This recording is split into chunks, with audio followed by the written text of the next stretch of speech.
Welcome to the Trust Show, Season 9, Episode 6. I talked about the fact that I believe that HR is ideally positioned to build trust in the organization. This time I'm going to do something that's a little different. Obviously, if HR is going to have to build trust, the first thing that has to happen is employees need to trust the HR department, the HR professionals, the CHRO. What I'm going to do different this time is I'm going to have a guest. Now, this is not like a typical interview. I'm not going to interview her. It's going to be a conversation with an expert who knows and who cares. And when I say who cares, I mean she cares.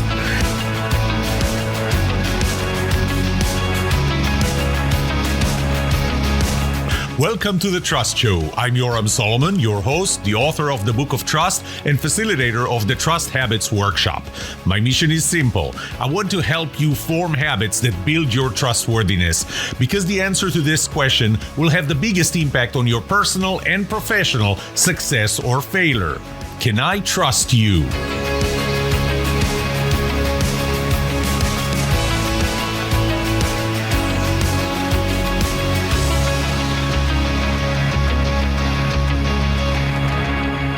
Okay, so let me introduce Fiona Passantino. And Fiona, you currently live in The Hague, right? In the Netherlands. Yes, in the Netherlands. Yes. But that's not where you came from originally.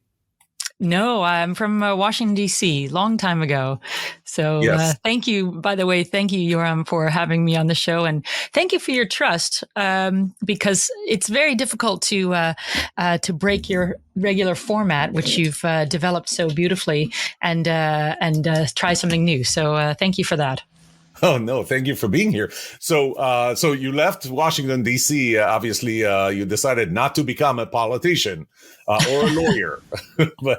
Yes, I got into too much trouble to be a politician. Yeah. So that path closed to me very early on in my life. So tell us, you have experience in HR. That's why you're here today. You have experience. We met, by the way, in one of HR.com's webinars where Fiona was the moderator. She had delivered content. I really enjoyed listening to her.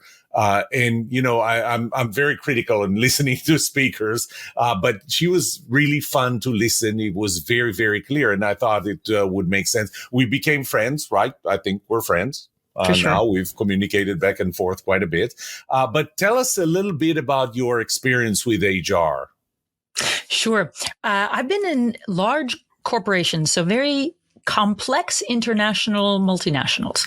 So companies like Philips, Danone, which is Danone, the guys who make the yogurt, and National Nederland, which is a huge insurance company, and then Group, Achmea, which is a giant insurance company, and PostNL, which is the National Postal Service of the Netherlands. So I really enjoy those large, complex organizations because they have a lot of built-in cultural complexities. Okay. And but now you're no longer in HR. So was there anything that made you leave HR as being a specialized HR professional? Yeah, I started in communication. So in internal communication, it used to be the marketing department's field, but then it kind of got shifted over to HR because the line is quite blurred between internal comms and HR. It's now largely seen as an HR function. And from there, I got involved with culture and engagement. And that's actually my favorite, that kind of trifecta of culture, engagement, and communications, because they're inseparable. So I've been in internal communications for the last 10 years and specifically culture and engagement for the last 4. And I am now on my own. So I help companies overcome challenges. I help leaders overcome challenges with their own engagement, with their teams, taking their teams to become more high performing, bringing some engagement, some joy back in the workplace, and for leaders to raise their visibility with content creation and other leadership hacks. Okay. One last thing before we dive into that. I know a lot of professionals who wrote books, but you're the only person I know who wrote comics books for executives. Say something about that. Yes, I've been crazy about comic books my whole life. I think I wrote my first one when I was 8 years old. And I've been just a fanatic consumer of comics from the age of, 10 on. I used to love Tintin books and Asterix, and every form of manga, which is the Japanese way of doing. And so I've been always using visuals a lot. I started as a visual artist and graphic designer, illustrator, and a lot of my work is a heavy use of visuals and illustration. And to me, comic books are that perfect marriage of text and illustration. And you can really use an economy of text when you pair it with images. And I say that for PowerPoint slides and for books, for anything you use, let your visuals do the work and use a minimum of text. Because as you may know, Yorm, we don't read anymore. So that's why we listen to you. We've lost our skill and our attention span. So comics are actually becoming more and more interesting. I chose the format for that reason, just to deliver the content in a very efficient and fun way. But also the fun part is a strategic element. When we are laughing, when we are enjoying the process of consuming, the information enters. If we can make fun of what we're doing in the world in which we're operating, we, by definition, allow the information to come in and we remember it in a way that straight up text or corporate speak does not allow us to do. And if I remember correctly, you illustrated your own books, right? Yes. Yeah. Okay, so you're telling me. I have to ask a question, and I know that I haven't asked you before. Are you left-handed by any chance? No, indeed not. No, That's right-handed. I thought left-handed people are more visual. I'm left-handed, and that's why I like visuals. Then good theory. No, my mother is left-handed, but I'm a run-of-the-mill right-hander. Okay, so I'm going to dive right into it. And I want to read a few parts that I highlighted from 3 articles. So the first one actually comes from Harvard Business Review. And here's what it says. The way most human resource departments work just isn't working for employees. And I'm talking about employees now. Our latest studies of 993 employees reveals that when they have concerns, whether it's how they're being treated by their manager, or uncivil behavior from a peer, they would rather reach out to almost anyone before turning to someone in HR. So that's one article. The second one comes from Crucial Learning. That's an assessment company, a survey company. Those, by the way, are from 2022. This is not ages ago. So a new study that they have released finds that the majority of employees do not feel supported by their organization's human resource leaders and not comfortable speaking up about their concerns. In an April 2022 poll of 1,000 people, just 1 in 4 survey respondents said that HR leader is widely trusted as one who cares about the needs of employees. So that fact, the 1 in 4, they believe that the only 1 in 4 believe the HR leader does a good job balancing their needs with those of the organization, which I think is going to be an important part of it. 39% of people don't believe that HR leader would speak candidly with anyone in the organization to ensure employees' needs are heard. With this lack of trust, almost half respondents, 47%, said they don't feel safe confiding in and getting assistance from their HR leader. Fiona, you told me a story about something that happened to you when you worked in an organization. Can you share that story? Yes, sure. I do want to point to that statistic. There's one more even. Only 9% of people, I think that's the very same study, believe that their HR leaders would actually advocate on their behalf. So 9% is very, very low. And this is the number of people who believe that they would actually advocate. And on paper, that is the role of the HR leader. So that's the difficult part, is on paper, your role is to protect and defend and encourage and support the people. But who is paying your bill? Who is your actual boss? You are working for an organization. So that is the clear part. And I think that is this inherent problem with HR is that they have two masters. They have the one on paper, the nice one that they're there to do, but then who pays their salary, whose interests are they really serving, and that is the organization.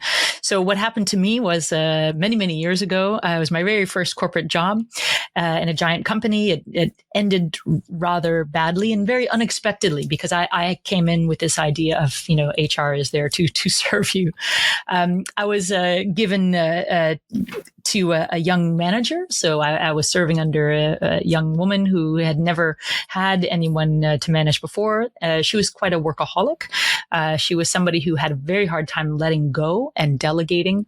And she was not somebody used to, she had not been trained. She didn't understand how to onboard, how to communicate expectations, how to have clear goals and boundaries. She was just kind of winging it. And this was also a result of her lack of development as a leader. There, she was kind of plunked into this leadership role because she was such a good employee that she was promoted to a job that required a totally different skill set. And we see this all the time. Let me just interrupt you for a second before we get back to the story. I think you just touched on a very important point. And I talked about that. I think it was in the last season of this podcast, the cost of our obsession. We have this obsession with leadership where we take somebody who's really, really great at a certain level in the organization, great as an individual contributor, and then we promote them to a position where not only I mean, you as an employee did not enjoy working for her. And it wasn't she was a bad person. She just didn't know how to be a leader. I'm pretty sure that she probably didn't enjoy having that position. And we have damage all around because we think that leadership is just, a promotion where it's just like giving you more money. But leadership is a job. Leadership is something that you need to know how to do and not just, get promoted without any. But anyway, I interrupted you. Please continue. No, Yoram, you're absolutely right. Not only is it an entirely separate skill set, it's an entirely different mindset. So you have to, first of all, want to do this. You have to be about people and about making people grow. In this case, when you hire somebody and promote them to a leadership role, they're not doing the work anymore. They are there to support the people doing the work. And this is a huge shift. If you've been really, really good at doing your job and extremely efficient, then you have to take on somebody, onboard them, train them, make sure that they have what they need. They're going to slow you down because you're still hoping to execute on that level. And yet now you have to manage. So the management part is 50% of your job, let's say. And then, so she saw it very much as she was being slowed down. I was a pain, I was not somebody that, immediately could read her mind and jump in and do the stuff. And so I think it's not clear whether she asked for this role or not. But either way, it was not something that she was well suited to carry out. So, this got to be kind of a negative cycle, desperately trying to please her, trying to understand what it is she wanted, and this growing frustration on her part that I wasn't able to understand what her needs were, and nothing, of course, on paper, no onboarding, no guided plan, etc. And at a certain point, I really began to feel that this was impacting my mental health because I was the communication was getting to be more difficult as her frustration level grew, and I couldn't get through to her anymore. I couldn't talk to her. So I went to HR, which I thought was the right thing to do. And I consulted with colleagues, with friends, with peers, like, what should I do? I'm in this situation. I really want to solve it. And they said, well, that's what HR is for. So yeah, right. Of course, that's what they're for, the natural thing. So, and you were not working in HR at that time, right? At that time, I was not. At that time, I was in the marketing department. Yeah. Okay. So HR was a separate entity. This gets complicated. I can tell you that story later, that when you work for HR and go to HR, then it's a very complex situation. Yes. Indeed, because then you really That's why I asked. Advocate, indeed, yes. So I worked up the courage to sit down with my HR rep, whose job it is to be on my side and support me and try to solve whatever problems there were. And I just spilled my guts. I explained the situation. I said, please help me. What can I do? I really want this to work. It's not working. And she said, you've done the right thing. This is absolutely protocol. You followed, the steps. This person does have a reputation, so you're not coming out of left field. We do understand this. We've heard this from others, and don't worry, we'll take it from here. And when I heard those words, I just felt lighter and lifted. It's like, oh, thank God. Why didn't I do this earlier? Right. Well, the next morning, I was asked to deliver in my badge, and I was escorted to my desk under supervision, where I was asked to remove my items and my little plants and whatever, and taken to the front door, and asked to never come back. And I still to this day, I really don't understand what happened here. But this is basically, it was an enormous failure on many, many fronts. But this was HR that took matters in their own hands, saw a weaker party and a stronger party, and basically terminated the weaker party in defense of the stronger, not solving the problem. This person would have certainly the same problem going forward with anyone else that they would employ, or maybe just decommissioned as a boss and continued on her old trajectory. And so my learning lesson coming away from that was, if you have a problem with somebody, keep your head down. If you're mistreated or bullied, don't say anything. And for God's sakes, don't go to HR. So that's, an interesting thing is I read in one of the SHRM, the Society for Human Resource Management Association, in their blog, I read an interesting perspective from an HR person's point of view. And I mean, you're going to love the title of this article. It says, "Why HR Doesn't Exist to Help Employees." Oof. And so again, it starts with the story. I'm 2 years into my career in HR. So this is someone who works for HR.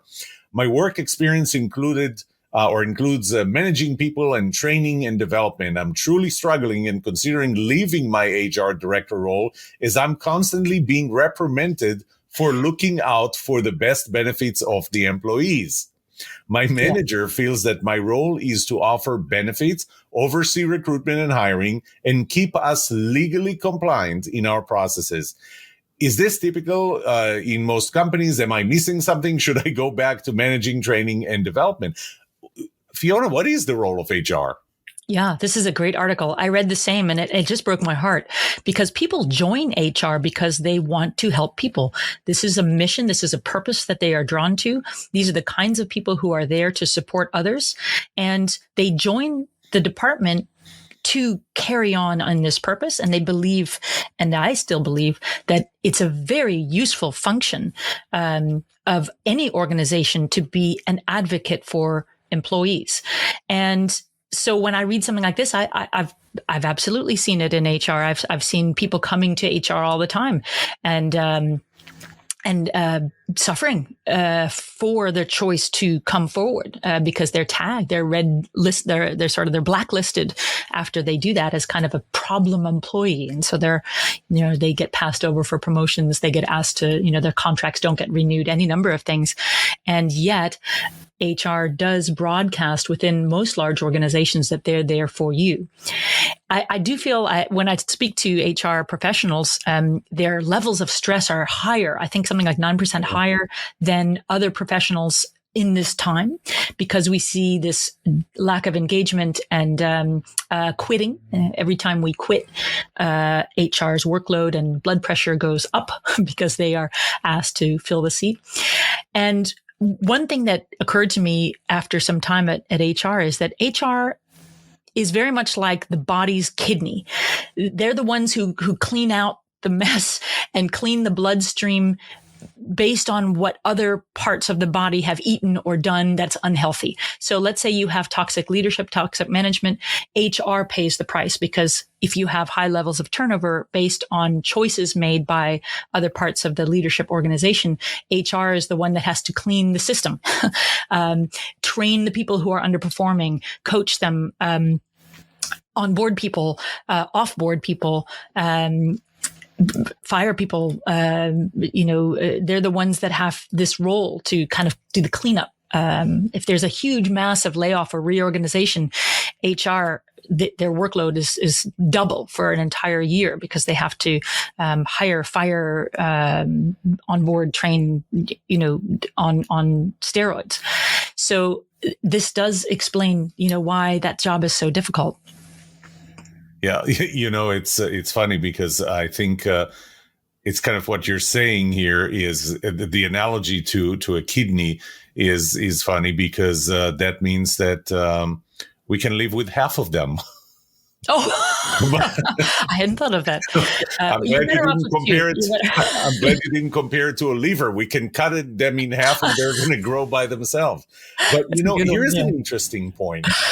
We're looking at the role of HR as helping the employees. I mean, it sounds like the right thing to do. It sounds like this was what that person who was quoted in the Sherm article said. But they do have responsibilities for the company. I mean, for shareholders to maintain compliance. We do have employees that, the first thing, I'll tell you a story where we had in one of the organizations that I was part of, we had an employee that actually committed a crime in the workplace and was so smart that crime was actually caught on camera. So it's not like we didn't have a camera.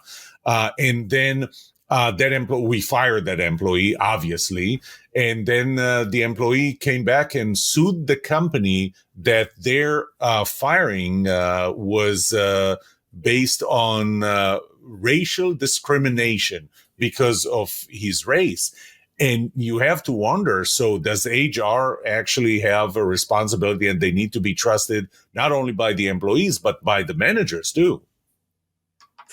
That's a really unfortunate story, actually, because it's playing a card that can't be beat. That's like the ace of spades. When you play that diversity card, it's very, very hard to counter that from a position of power and say, no, you're wrong. So that's really unfortunate. And it makes it really hard for so many other professionals who are doing their best and who are diverse.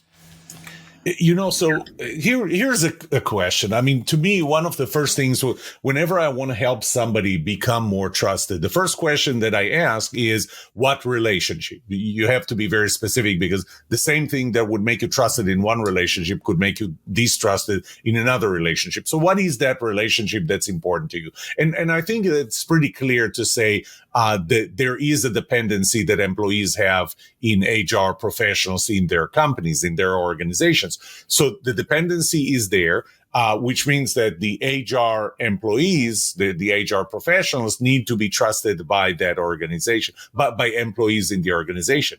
Well, the first thing, if you want to be more trusted, is you need to know if you are or are not trusted. And it doesn't matter necessarily what you think as it is what is reality. So an HR professional, how do they know if they're trusted or not? What are the signals that they get to know that we'll start with employees, that employees trust them or that employees don't trust them? How do they know? Oh, that's a good question. I think you don't really ever know because I think people aren't coming and telling you whether they do trust you. I think you said this in one of your podcasts that if you ask somebody, "Can I trust you?" the answer is always yes, and the truth is sometimes yes, sometimes no. So they won't know by asking. They would probably know by the amount of personal information that is shared with them at any given time. So if people are coming forward to you with issues that are personal in nature, then you know you are trusted.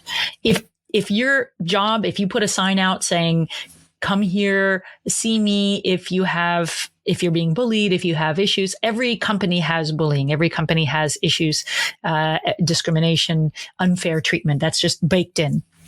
But if nobody is coming to talk to you about it, then let's say none of your females are being promoted, then you know that you do have some trust issues there. But if people are freely coming to you, really disclosing a lot of details and putting their careers in your hands, then you know that you have their trust.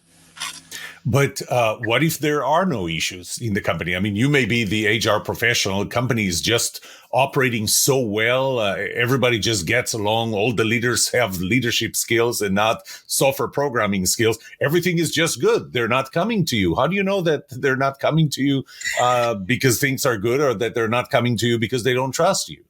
Well, I think, first of all, I think no company is perfect. There are always going to be issues. And I think any company that strives for perfection will seek out whatever issues that are there and work on them and make them better. And so if nobody is coming to you at all because the company is perfect, just have to use your human common sense on that one. But then look at the data. How many people are quitting? What is your quit rate? If your quit rate is above 3 or 4% per annum, then you know you're above the global average. So then you have a problem.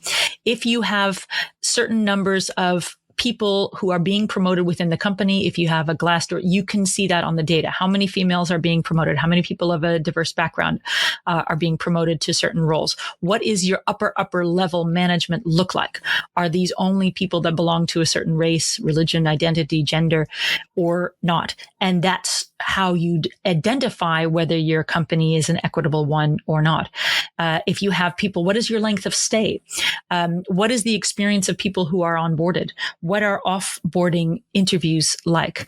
Are they flagging? Because that's a wonderful interview, the offboarding, because people, they just say whatever is true. I mean, they really are free to freely express what the problem is with the company, why they left or why they were terminated. And this is gold.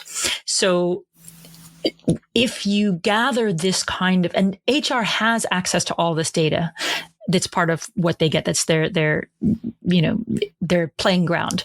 And if you are combing through this data and you're finding that the numbers do not paint a picture of an equitable workplace or one where everybody has equal chances. I worked at a company once where it was an international company, is operating globally. It was based in the Netherlands. And after a kind of a reorg, a very intense one, all senior management became white, male, and indigenous, meaning Dutch, even though it's within overnight. So the top two tiers suddenly became that way. So that's you're showing by data that this is a company that prefers a certain type of person with a certain type of background, and don't bother applying. So if you examine all of the data that you have access to and you see that, hey, the diversity numbers are looking good, people are not quitting at a certain rate, the exit interviews are normal, let's say, not pointing to any one thing, but certain personality issues that you can't avoid, then you're on the right track. And then people should be coming to you because it's an environment where people are trusting. And, you mentioned exit interviews, and that's an interesting point, because I think that in many cases, employees, when they would leave, even if they leave because they don't trust their HR. I mean, obviously, if they don't trust their HR person and they're doing their exit interview with the HR person, just like you said, and I said before, if I don't trust you, I'm not going to tell you that I don't trust you, because I don't trust how you're going to behave with that answer. So I'm going to say, no, everything is good. I'm really leaving because that's a better opportunity. I think one of the big things, and this is kind of what I'm hearing between your words, that you don't stop there with the exit interview. You have to look around and see what are there any symptoms that are not directly reported to me as the HR professional. So, for example, take people would write things on Indeed or in Glassdoor or things like that. Go check it.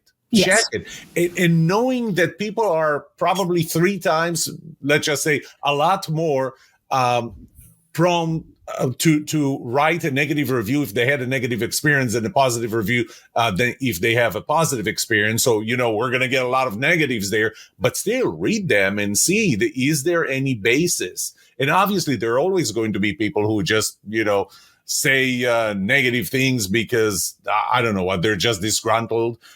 You're always going to have a high turnover rate. One of the companies that I spoke with the CEO, he complained about a very high turnover rate. And I went and I visited his company. And I'm telling you, Fiona, I have never seen a culture that good, or what he built in this company. I mean, all around, all the things. But you know what?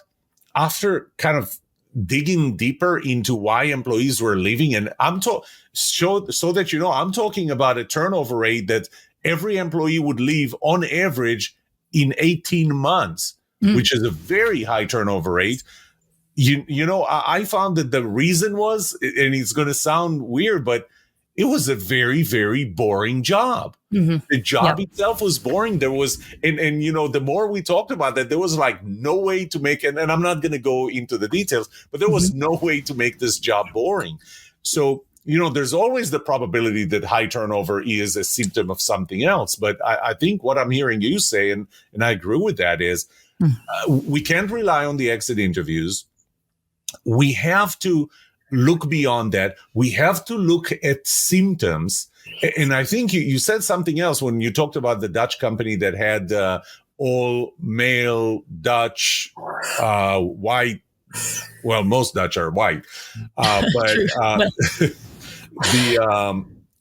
in their executive team, that, you know, maybe you're doing something wrong. And even if you don't see the outcome, you don't see the symptoms are there. You just don't see them, which kind of goes back into, as an HR manager, if you're not competent, if you don't show empathy to your employees, those are all components of my trust model. You may not see the outcome. You may not see that the employees don't trust you, but you're doing the things that would cause them not to trust you. Absolutely. Absolutely. And I'd love to go back to that point where you said that people are quitting because the job is boring. You know, that is an interesting pattern. And you can imagine it's really hard to do something about that. But a leader has the opportunity to gamify any boring environment. You have call centers where people quit, and you have call centers where people stay. You have, can I get you a burger places with fries with that, where people stay because they love the team, they love the camaraderie, they love the environment. It's fun, it's funny. And there are people, there are places just like that, same kind of job where people leave.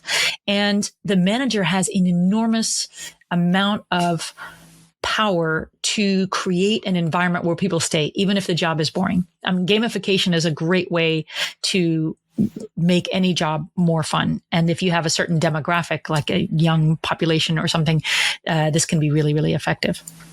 So again, if I'm going with, I believe that HR professionals are positioned in the ideal position, and we'll talk about that. That's going to be my next question.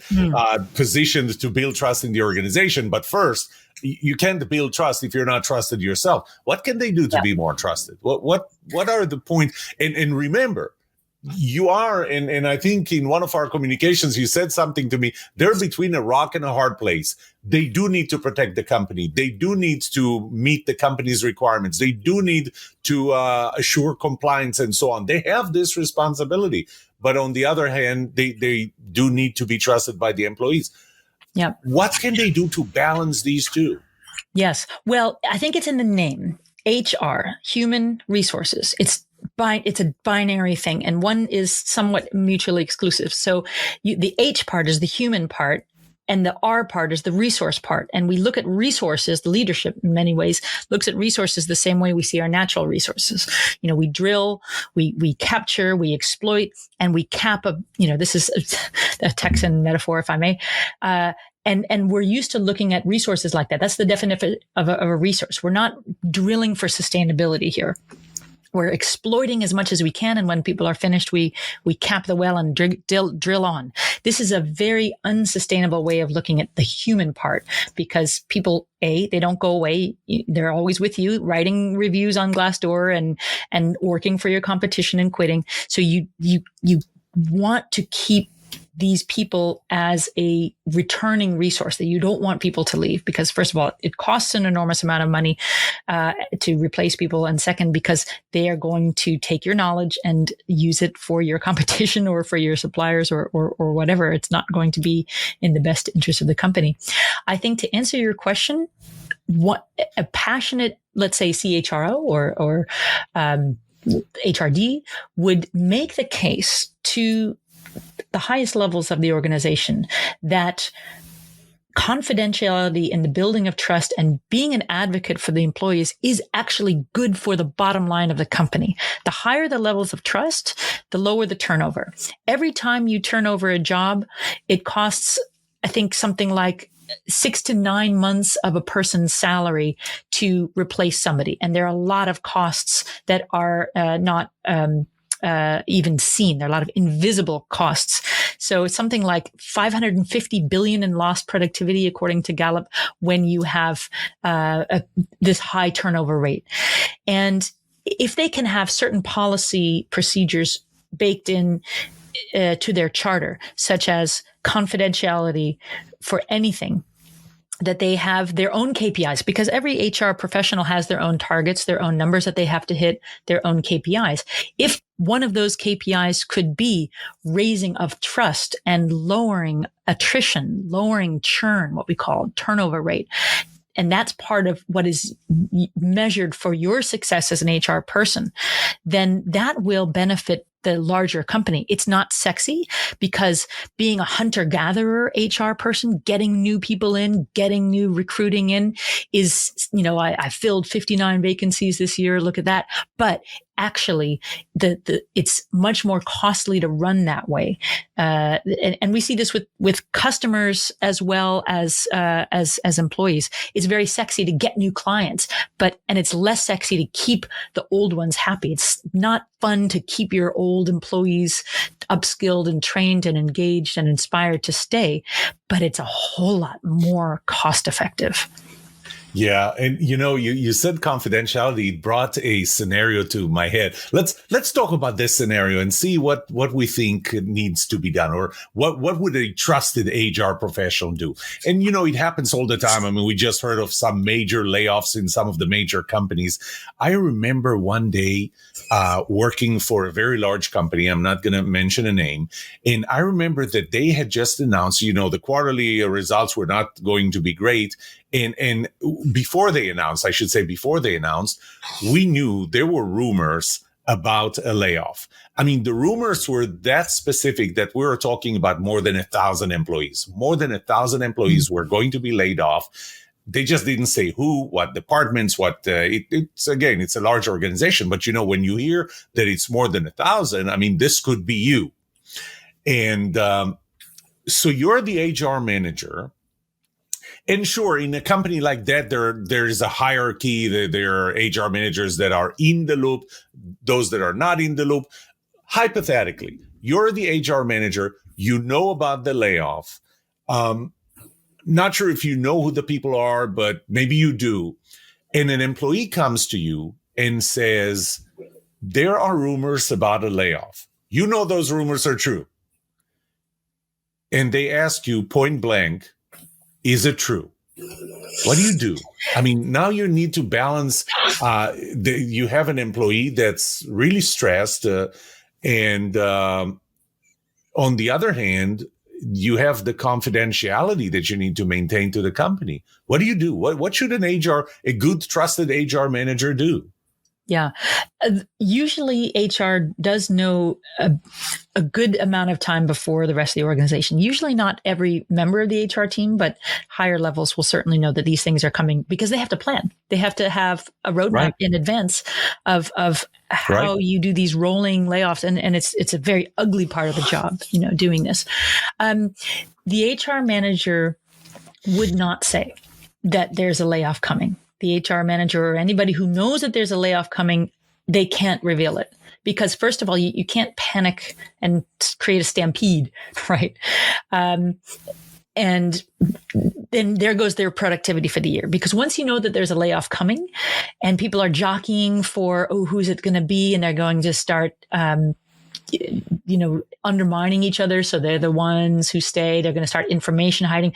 You have an instant toxic environment when people know that there's a layoff coming. That's actually the most dangerous part, when you know that there's a layoff, but you don't have the names. Once you have the names, it's just awful. But if you don't have any names, then you enter into this morass where you're trying to, step on your colleagues. So you're the one who's chosen above them. It's very, very ugly stuff. So if an HR person were to reveal that there's a layoff coming, that would probably be the end of that person. They would probably be the first one on that layoff roster. So they can't do that. I mean, they can't do that also for obvious reasons, that to protect the people there. They could also unwind the policy. So what happens if you say, oh yes, there's a layoff coming, and then management has second thoughts and they unwind it, and then it's not coming. So now you've panicked everybody, so you would not, almost 100% you would not reveal it unless you're sitting on the cocktail and the person's a friend and it accidentally slips out. I mean, that happens, of course. The more probably people the fourth or fifth cocktail, not the first one. You're not revealing a layoff of 1,000 people. Yeah.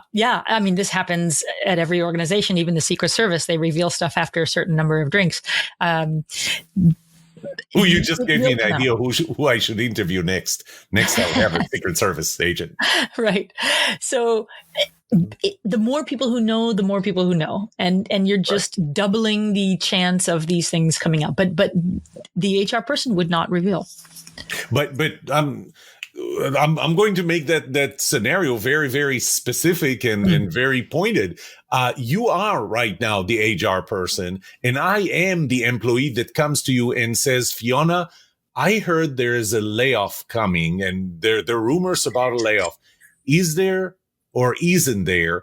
And I'm looking at you with my big eyes. What do you do?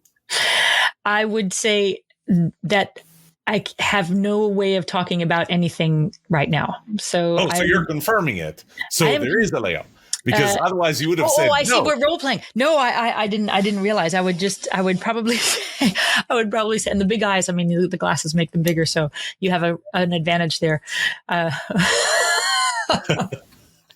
Yeah, this happens a lot. This happens a lot because documents get leaked and people know that it's there.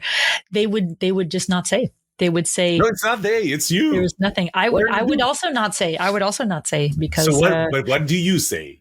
I mean, you can't just not say anything. I mean, you're saying something, and so you're saying I can't talk about it. I would say that change is an inevitable part of the business, that every year we restructure. Every year, basically, there's a restructuring. It can be a very small one or it can be a large one. Okay, so don't tell me. Right now, management is trying to decide whether it's a small, large, or minimal restructuring. But you can count on there always being a restructuring every single year. That's just like the natural inhale, exhale of every large corporation. And then that's how I would get out of it. I would just say change is a fact always. Right now, we're discussing, not we, because it's, the big guys upstairs. Right now, the big guys are discussing what to do. No decisions have been made. It's possible that there is a restructuring coming based on these facts that we all know to be true. Our clients have dropped, our products are terrible, or there's a massive recall, or whatever it is. And there's just no clear answer. And honestly, until these things are debated at highest levels, right up until the time they are released. So it's not lying when you say there's not a decision yet to report. And, But if we're going to lay off 1,000 people, then, maybe there was no decision on 100 of them, on 200 of them, but there's probably 700-800 that we know by name. And one of those people standing in front of you and saying, okay, I understand you can talk about that. Just give me a hint. Should I be looking for another job? I would say no. I would say do your job for the very, very best that you can do, no matter what happens. Know that the more you can improve yourself, the better you will weather this whatever change coming up. If you happen to find yourself on the inside, you're going to be worked even harder than before. It's not necessarily a good thing to survive a layoff because your workload goes, woo, and the culture is toxic after a reorganization. It's not a fun place to work for at least a year or so. People are getting to know their new teams. Everything is kind of, you just throw the Lego up in the air and watch how it comes down. So either way, that's why a lot of people quit after a layoff. If they survive a layoff and they see that it's become a Shark Tank, they quit. So when you do your layoffs, you plan for maybe 80-90% of the people that you actually want to leave, because you're going to have so much extra attrition after a layoff. So I would tell that employee to just make sure that they are the very, very most resilient, most skilled, take advantage of all trainings, upskill yourself, get yourself in a position where you are indispensable. If you can't be in that position, make sure that you gather whatever you can to make yourself indispensable somewhere else. So I probably wouldn't know who that person is. I mean, unless those names, they are not released to the normal, It depends on the size of the company too. I mean, we can have a pretty small HR department and they know, and I was assuming you do. But, this brings an interesting point, and that is when the rumors are coming out, this is not the time to start building trust.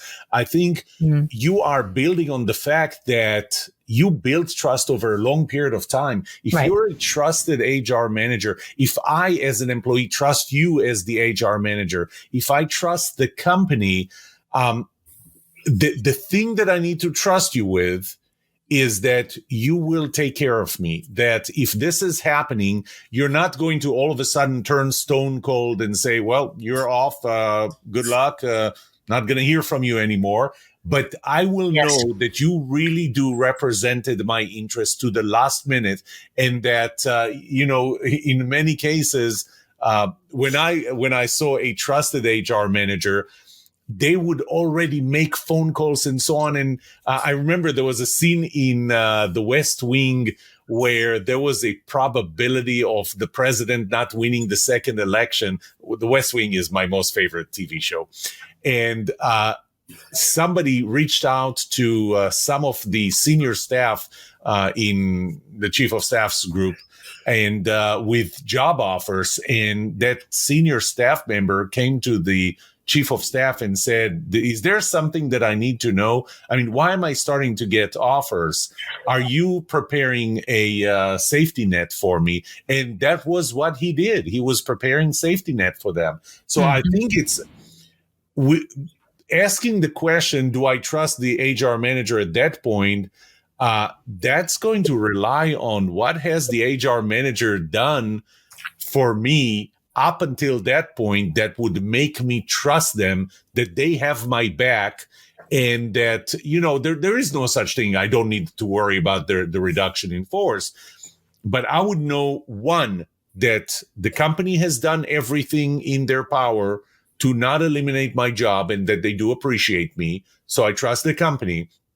That the HR manager did the best she could to take care of me if I am a person on that list. That takes time to build, but that gets me to that point with a lot less anxiety. And I know that if it happens, it happens. A lot of things can happen, but not that one. Does that sound reasonable? Absolutely. And this is also a matter of optics. So the more you do this, I had not thought of that, but that's a great point. That the more you do this, that you provide this soft landing and you do it in a way that is visible.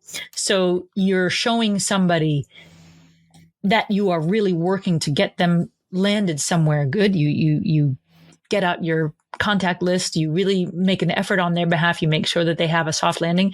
This radiates outwards. So people see that, people hear about that. And that kind of secondhand information that you radiate outwards is going to do much more than what you say one-on-one to the person behind closed doors. You just, you show that it's going to happen. And also that I'd add to that the transparency around a massive reorg is helpful. There was a company, I think it was Volkswagen some when years you ago. can. Mm-hmm. Yes. Well, can. but you usually can. Like if you have the challenge, basically you have a problem, which is we need to cut costs, right? So this is the challenge. It's not like we're going to fire people, but we have to cut costs by this amount. Right. How are we going to do this? Are we going to do it by firing people, or are we going to do it in other ways? And if you present this challenge to your workforce in an early stage and you say, all right, guys, we are looking for ways to not fire people. Please add your ideas. What do we do? And one of the ideas that came up in a German company many years ago was one of the first ones. It was really groundbreaking, where they did this. They asked this of their working population. We say, this is what's coming. We have to cut costs in order to stay afloat. What do we do? This is a big brainstorming moment when everybody has to give their ideas, and we're going to think about it. And one of the ideas that they came up with was, okay, we're all going to work 4-day weeks, and we're all going to cut our own salaries down by a certain percentage, including the CEO, including, highest level management, the shareholders as well. The shareholders are going to forgo their income for a couple of years, and we're all going to step back and work less so that we can all work and keep our jobs. And that was incredibly successful. They managed to cut all their costs because they had that same number of FTEs, that same number of hours was reduced, but they had the same number of bodies. And what happens when you do that? Here's what happens. People work full time anyway, because they're engaged, they're inspired, they feel like they belong somewhere, and they will put in that time. So they had it all. They had their cake, all because they were super, super transparent about this need to cut costs in advance, and they put it to the body. You were saying that, and I was thinking there's another component of my trust model that I haven't thought about, and that's the component of symmetry. And symmetry is really you trust people who are with you on the same side of the wall. When the company, through the HR manager, through the managers or anybody else, when the company says this problem that we have, this financial problem that we have, is not our problem and we're going to fix it by laying you off. It is all of our problem. You're part of it. Well, you're part of the problem. Probably not use those words, but be part of the solution. Help take your part in it. And I think that if employees need to go, this might end up to certain employees saying, you know what, doesn't matter how I turn this around, my position has to go, and it doesn't even come from management. So you're making them part of it. You're putting them on the same side of the wall. You don't put the employees. I never thought about it that way. I have that component in the model. Never thought about it that you put them on the other side. It's like looking at the company as a body. So we're all within the same body. We're all fighting off an illness together, right? Or some disease or something together. And we're all part of this, and we're going to come out of it alive. And some of us will have to go. We might lose a kidney. We might lose a limb, but we as a body will continue with as much of us as we can. And beware of language. Like when I see the way a lot of these things are presented, when I see, mission statements and so on, I see a lot about how we're a family. We're a family. This is the HR family. This is our, you don't fire your family. I mean, I have an underperforming teenage son. Do I fire him? No, we're a family. Yes. We don't fire our family. So don't use the language, like familial language, unless you are prepared to never fire anybody and be perpetually upskilling. Like if my son, he's underperforming, or my daughter, I wouldn't fire them.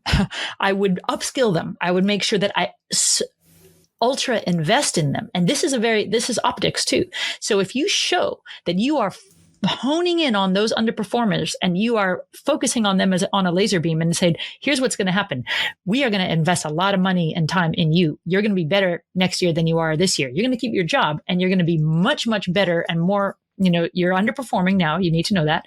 And we're going to invest in you, and we're going to see you work your tail off and rise to that level so that you are with the team. People see that, and they notice that, okay, this is a company that really does want to manage its weakest link.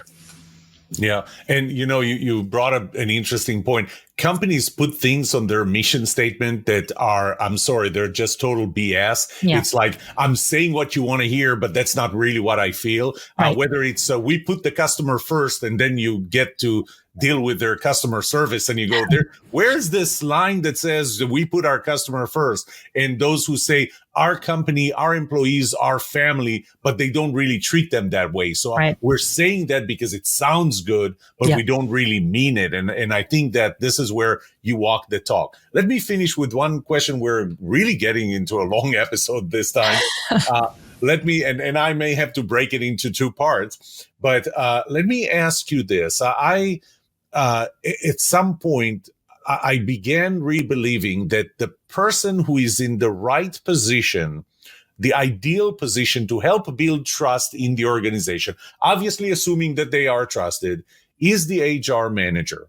I think personally, I think that the HR manager is a person-oriented person, a professional. It's, as opposed to a programmer or I don't know, a mechanical engineer. So you got someone who got training, who's prone, whose focus is on people. So I think, and they're already in and they already know people, assuming that they are trusted. Do you agree that the HR professional is in an ideal position to build trust within the organization, or should we bring people from the outside?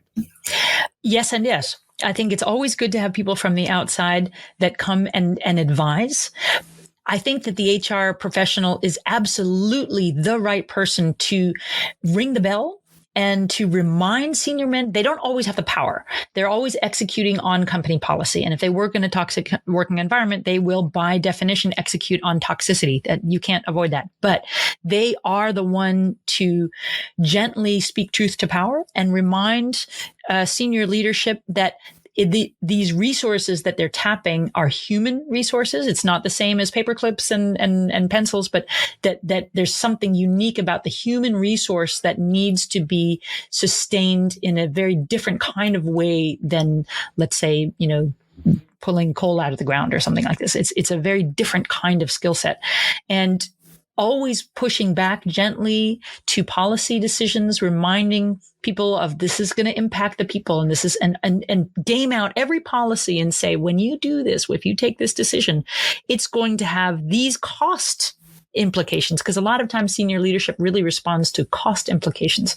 So the HRD would be the one to say, hey, if we were to go this route, be aware that this will cause a waterfall of consequences that have direct and indirect cost implications, as well as a degradation of culture. And this is a very difficult, fuzzy thing. You can't really measure what does it mean to have a degradation of culture, but it's something that really impacts the bottom line. And that is where the CHRO, let's say, would be able to sit on the shoulder of the CEO and tap them every time they're making a decision that will, by definition, impact the employees. Like, I know you're going to make this decision, but before you do, you need to have the wealth of all my experience so you can be informed and make this informed decision. That is their role. Yes. Yeah. There was one more thought that came to mind, kind of to close the loop on the articles that I read at the beginning, that were many studies, not just one source, many studies show that there is a low level of trust in the HR department. And there are many reasons to that. And what's important to know is, if I touch on my 8th law of trust, which is the trust that I have in you, and let's say you, the HR professional, is the product of my trustfulness, my willingness to trust. And it's not just people in general, it's HR professionals, and your trustworthiness as a specific HR professional. And we have to always keep in mind, HR professionals, I would say you have to keep in mind, I'm not an HR professional, that what you do and how you affect the trust that one employee has in you slightly affects the trust they have in the HR function and in the HR profession in general. Fiona, it was great to have you here. You made me think of things I didn't think about before. I'm sure that we're going to have a few of those every now and then. Tell my audience where they can find you. Thank you, Yoram. I really enjoyed this. You definitely asked some very, very interesting questions. So my work, the comic books, I have a blog and a podcast of my own and some YouTube channels. That is all found on postcovidhandbook.com. So I deal with the post-COVID working landscape. So that's why it's postcovidhandbook.com. Postcovidhandbook.com. Fiona, thanks again for for being here. It was great having you. Thank you so much. Thank you a lot. Really enjoyed the time. And there you have it. A conversation, not an interview, with someone who knows something about the topic and who really cares about it. Let me know if this format is something that you see value in, and I will add more conversation like this in the future. Most of the episodes will continue to be solo episodes where I'll share my position on different things, but every now and then I'm planning on doing an episode like this. And until then, may trust be with you.